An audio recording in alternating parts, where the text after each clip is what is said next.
Stop what you are doing. Put down your phone. Look at the screen. What you are seeing right now isn't a correction. It isn't a recession signal. It is a liquidation. At 9:32 a.m. this morning, an algorithm on Wall Street triggered a sell order that wiped out $40 billion of American wealth in 12 seconds. Look at the ticker symbols. KO Coca-Cola down 15%, PAP, PepsiCo down 18%, INTC, Intel down 9%. You might be thinking, it's just the stock market, it bounces back. You are wrong. This is different. This isn't about interest rates or inflation or a bad jobs report. This is about the physical reality of the North American continent changing overnight. For the last 3 months, Donald Trump has been playing a game of chicken with Canada. He called Mark Carney weak. He called Canada the 51st state. He threatened to build a tariff wall around the American economy so high that nothing could get over it. Well, this morning, Mark Carney didn't just climb over that wall, he tunneled right under it and cut the waterman. We are witnessing the first shots of the Great Water War. And if you are sitting in the United States right now, I need you to understand one terrifying fact. Your president just picked a fight with the only country that can turn off your tap. In this video, we are going to break down exactly what happened in the last 4 hours. We are going to show you the document that Mark Carney signed, the one the White House is frantically trying to translate. We are going to show you why chip manufacturers in Arizona are suddenly panicking. And we are going to explain why Donald Trump's entire America First strategy just dissolved in a glass of Canadian water. Buckle up. The map is being redrawn. Let's rewind to 8 OBS AM, Washington, D.C. The president is tweeting about dairy farmers in Wisconsin. He's feeling good. He thinks he has the leverage.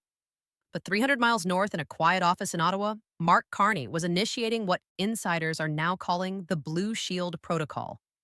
At 9:15 a.m., the Canadian government filed a new regulation under the Canadian Environmental Protection Act. It wasn't a press release. It was a technical filing. It's titled the Sovereign Industrial Water Levy, SIWL. Here's the text. Write it with me. A retroactive surcharge on high-volume industrial water consumption by non-domiciled entities operating within the Great Lakes Basin. Effective immediately. Let me translate that from bureaucrat speak into simple English for you. For 50 years, American corporations have treated Canada like a free utility. Companies like Coca-Cola, Pepsi, Nestle, and General Mills built massive plants just north of the border. They pump billions of liters of fresh, clean Canadian water. They bottle it. They use it to wash silicon chips. They use it to process corn syrup. And they pay virtually zero for it. It was the good neighbor discount. Canada has the water.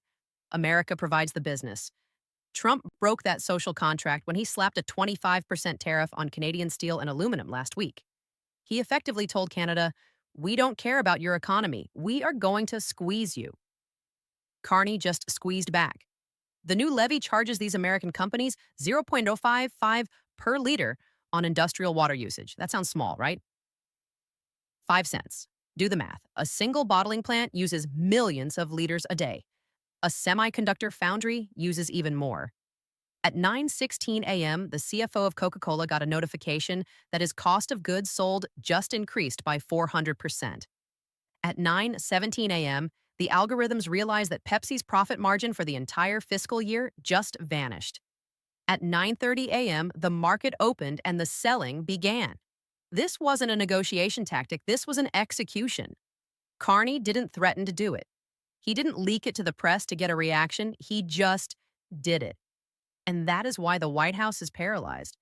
Trump is used to noise. He knows how to fight noise. He doesn't know how to fight silence. He doesn't know how to fight a math problem. And right now, the math says America is losing. Most of the news channels are talking about soda. They're talking about soda because it's easy to understand. But the real panic, the one that has the Pentagon on the phone to Ottawa right now, isn't about sugar water. It's about chips. Here is receipt number 1. Look at Intel, look at Global Foundries. These companies have massive operations that rely on cross-border supply chains. You cannot make a computer chip without water. Ultra-pure water. It is the solvent of the 21st century. A significant portion of the ultra-pure water filtration systems And the raw feedstock for plants in the northern US comes from the Great Lakes Worst, governed by joint commissions that Canada just threw a wrench into. When the levy hit, it didn't just tax the water going into bottles. It taxed the water used in industrial cooling and cleaning processes for American tech firms operating in the border zone. We are seeing reports, unconfirmed but credible, that a major semiconductor supply line in New York State has paused intake. They can't afford the new rate. They are waiting for a waiver. Do you understand what that means? Trump has spent billions on the CHIPS Act to bring manufacturing back to America. He told you he was securing the future, but he forgot that you can build the factory, but you can't build the river. Carney just reminded him. By targeting industrial usage, Carney has effectively held the American tech sector hostage. He is saying, you want to tax our lumber? Fine. We will tax the liquid that cools your servers and cleans your processors. This is fifth-generation economic warfare. It's not tanks. It's not missiles. It's friction. Carney introduced friction into the most efficient machine in the world, and the machine is starting to smoke. Let's look at the reaction from Washington, because this is where the contrast becomes painful to watch. Donald Trump is currently in a meeting with his trade advisors. We are hearing from sources that the mood in the room is nuclear. Trump wants to retaliate. His instinct is always to hit back harder. We are hearing rumors he wants to close the border to Canadian trucks. He wants to ban Canadian oil, but here is why he is losing control. The bully paradox. A bully only has power when the victim is afraid of being hit. Once the victim hits back with a weapon the bully didn't see coming, the bully's leverage evaporates. If Trump closes the border to trucks today, the U.S. auto industry shuts down by Friday. GM and Ford rely on parts that cross that border 6 times before a car is finished. If Trump bans Canadian oil, gas prices in the Midwest go to 7.0 hours a gallon by Monday. He is trapped. He cannot escalate without hurting his own voters. He cannot retreat without looking weak. And look at his allies. Where are they? Is Europe rushing to support Trump? No. They are quietly buying more Canadian energy. Is Mexico helping? No. Mexico is watching this and taking notes. Trump has spent 4 years isolating America, telling the world, we don't need you. Today, Canada proved that America does need the world. Specifically, it needs the resources that the world has. Meanwhile, watch the press secretary. They haven't held a briefing yet. Why? Because they don't have a talking point. They can't blame woke mobs. They can't blame the radical left. This is a sovereign nation enforcing its own tax code. Trump is flailing because he is fighting a ghost. He can't insult Carney into changing the law. He can't tweak the stock market back up. He is watching his numbers crash. And for the first time in a long time, he is not the one holding the remote control. Now shift your focus to Ottawa. While Washington is on fire, Ottawa is quiet. Mark Carney hasn't tweeted today. He hasn't held a victory rally. He attended a scheduled meeting on Arctic sovereignty and then went to lunch. This is the Carney doctrine. It is the weaponization of competence. Carney knows something Trump doesn't. Markets hate volatility, but they respect power. By imposing this tax, Carney isn't acting like a radical. He is acting like a CEO. He is saying, our water is a premium asset. You have been underpaying, now the price is fair. The global markets, the guys in London, Tokyo, Singapore, they aren't panicking about Canada. They are actually buying the Canadian dollar CAD. Look at the Forex markets. The loonie is up 2% against the US dollar today. Why? Because investors see Canada as a country that knows its own worth. They see a leader who isn't afraid to protect his assets. Carney is playing the long game. He knows that in 20 years, water will be more valuable than oil. He is establishing the president now. He is using Trump's aggression as an excuse to do something Canada has wanted to do for decades. Monetize its natural advantage, he is turning Canada into a fortress. Trump views every interaction as a transaction. I win, you lose. Carney views the world as a system. If I change this variable, the whole system shifts in my favor. He didn't just tax water, he taxed Trump's arrogance. And the bill is due. I want to take you out of the stock market for a second and take you to Toledo, Ohio. There is a bottling plant there that employs 400 people. These are good union jobs. These are the people Trump swore to protect. Right now, the manager of that plant is on the phone with corporate headquarters in Atlanta. He is asking if he should run the second shift. Headquarters doesn't know. If the cost of their raw material just quadrupled, they might have to shut down the line. That means 400 people go home without pay. That means 400 families start worrying about the mortgage. This is the reality of a trade war. It's not lines on a chart, it's pink slips. And it's not just the factory, it's the truck drivers who haul the soda. It's the farmers who sell the corn for the syrup. It's the cardboard box manufacturers. Trump's tariff war was supposed to bring jobs back. Instead, it triggered a retaliation that is killing the jobs that were already there. Carney knows this, and it's a brutal calculation. He is betting that the pain of the American worker will force the American president to fold. It is a cold, hard strategy. But Trump left him no choice. When you threaten a country's existence, they don't fight fair. They fight to win. And right now, the American worker is collateral damage in a war started by a president who didn't read the briefing book. You might be asking, can't the U.S. just sue? Isn't this illegal? That's the beauty of Carney's trap. There is a treaty from 1909 called the Boundary Waters Treaty. It governs how Canada and the U.S. share the Great Lakes. Trump's lawyers are currently tearing their offices apart looking for a clause that stops this tax.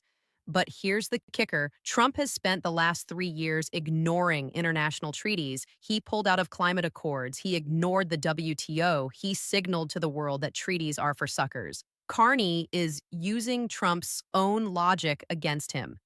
If the U.S. doesn't respect international law, why should Canada? Canada is framing this as an internal tax matter. Sovereign nations have the absolute right to tax activity within their borders. If Coca-Cola extracts water inside Canada, Canada can tax it. Period. To fight this, Trump would have to go to the international courts he despises. He would have to ask the World Trade Organization for help, the same organization he tried to defund. The irony is staggering.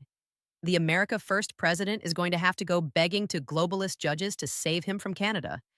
And even if he does sue, it takes years. The stock market is crashing now. The factories are pausing now. Carney doesn't need to win the lawsuit in 5 years. He just needs to win the economic war this week. There is a moment from this morning that I think perfectly captures where we are. At 10:00 a.m., a reporter caught Mark Carney leaving Parliament. They asked him, "Mr. Prime Minister, is this a declaration of economic war?" Carney didn't stop walking. He just turned, looked at the camera, and said, "We aren't declaring war. We are just declaring that Canada is no longer a discount store." Compare that to the all-caps rant currently sitting on Donald Trump's Truth Social page.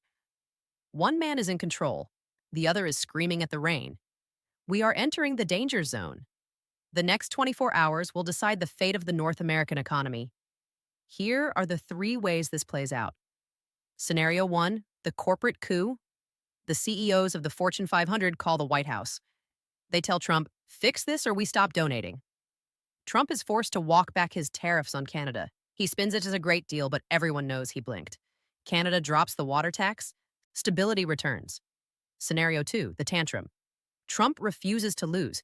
He issues an executive order seizing Canadian assets in the U.S. or blocking the border. This is the nightmare scenario. The stock market crashes another 20%, supply chains shatter. We see food shortages in American grocery stores within a week. Scenario 3, the divorce. This is the one nobody's talking about, but it's real. Canada decides the U.S. is too unstable. They keep the tax. They pivot trade to Europe and Asia. The U.S. loses its privileged access to Canadian resources forever. Prices in America go up permanently. We become a poorer, more isolated country. Carney seems ready for scenario 3. Is Trump. History is rarely made by nice people shaking hands. It's made by conflict. It's made by leverage. Today, the leverage shifted. For 100 years, America was the giant and Canada was the quiet partner. Today, the partner stood up and the giant stumbled. You need to pay attention to this. This isn't just about water. This is about a fundamental change in how the world works. The era of the U.S. bullying its allies for profit is over. Mark Carney just drove a stake through it. The question now is, will Trump realize he's beaten? Or will he drag the American economy down with him just to prove a point? If you own stocks, if you own a business, if you buy groceries, Watch the news tonight because the water war has just begun and nobody knows how high the flood is going to get. Do you think Carney went too far? Or did Trump deserve this reality check? I want to see your debate in the comments. And listen, if scenario 2 happens, you need to be prepared. I'm going to be tracking the supply chain data all night. Subscribe and turn on notifications. You do not want to miss the next update.